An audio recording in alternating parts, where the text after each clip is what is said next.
Une deuxième prière, donc pour ramener l'ordre divin et la paix en soi dans sa vie, sa maison, son bureau ou ailleurs, quel que soit l'endroit où on se trouve, surtout dans les situations de danger conflictuel. Demandez à Dieu, Seigneur Jésus, Éternel mon Dieu, merci de m'accorder la grâce de me délivrer de tout esprit impur, de tout esprit de provocation, de guerre,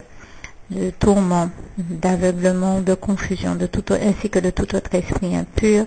et de remplir mon cœur totalement de ta paix. Je scelle cette demande dans le sang précieux de Jésus, au nom puissant de Jésus, ainsi que la revendication de la promesse faite en Jean 14, verset 27,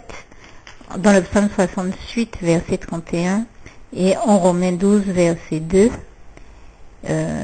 Ne vous conformez pas au siècle présent, mais soyez transformés par le renouvellement de l'intelligence, afin que vous discerniez quelle est la volonté de Dieu, ce qui est bon, agréable et parfait. Alors Seigneur éternel mon Dieu, permets-moi de discerner, de parvenir à discerner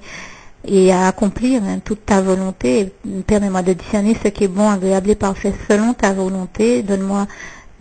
toute dose de force, de foi, de courage, de persévérance pour parvenir à l'accomplir, ainsi que continuer à t'appartenir pour d'éternité en éternité, accomplir surtout la part qui me revient, et merci Seigneur Jésus de faire tout le reste pour moi. Ici, je peux rajouter, je viens de lire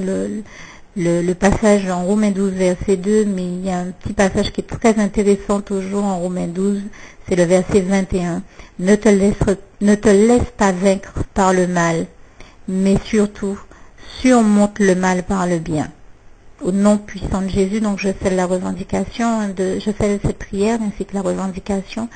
des passages faits dans le psaume 68, verset 31, Romains 12, verset 2, verset 21, dans le psaume 36, verset 10, dans le psaume 16, verset 11,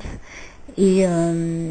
en Marc 10, verset 27, tout est possible à Dieu. Il Marc 9, verset 23, tout est possible à celui qui croit en Jésus-Christ, bien sûr, ainsi qu'en Philippiens 4, verset 7, et la paix de Dieu qui surpasse toute intelligence gardera vos cœurs et vos pensées en Jésus-Christ, au nom puissant de Jésus.